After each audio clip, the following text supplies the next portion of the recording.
اعوذ باللہ من الشیطان الرجیم بسم اللہ الرحمن الرحیم مثلہم کمثل الذی استوقد نارا۔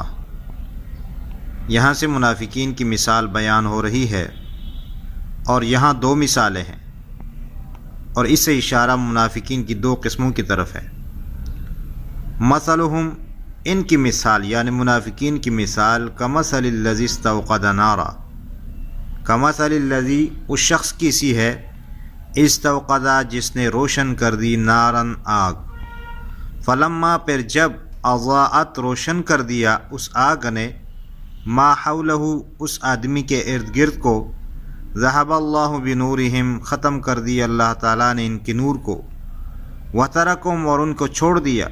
فی ظلمات اندھیروں میں، لا یبصرون نہیں دیکھ پاتے، صم بکم یہ بہرے ہیں، بکم گونگے ہیں، عمی اندھے ہیں، فہم لا یرجعون پس یہ واپس نہیں آئیں گے حق کی طرف۔ تو یہاں پہلی مثال بیان ہوئی ان منافقین کی جو اسلام کے واضح دلائل سامنے آنے کے باوجود نفاق کی گمراہی میں پنسے رہے۔ اسلام کے واضح دلائل کو آگ کی روشنی سے تشبیہ دی گئی ہے۔ اس کی وجہ یہ ہے کہ جس طرح اس روشنی سے ماحول کی چیزیں صاف نظر آنے لگتی ہے، اسی طرح اسلام کے دلائل سے حقیقت ان پر واضح ہو گئی، لیکن پھر ضد اور عناد کی وجہ سے اللہ تعالیٰ نے یہ روشنی ان سے ختم کر لی، اور وہ دیکھنے کی قوت سے محروم ہو گئے، اور گویا کہ وہ گونگے ہیں، بہرے ہیں اور اندھے ہیں،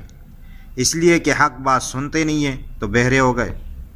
حق بات بولتے نہیں ہیں تو گونگے ہو گئے،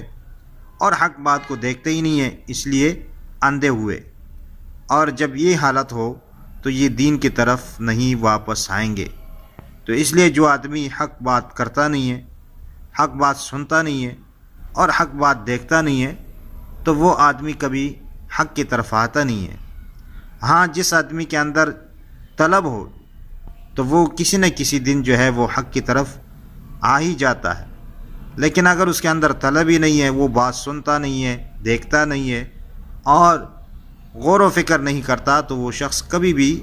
دین اسلام کی طرف یا حق کی طرف نہیں آتا۔ اللہ تعالیٰ سے دعا ہے کہ اللہ تعالیٰ ہمیں قرآن سمجھنے اور قرآن پر عمل کرنے کی توفیق عطا فرمائے۔ آمین ثم آمین یا رب العالمین۔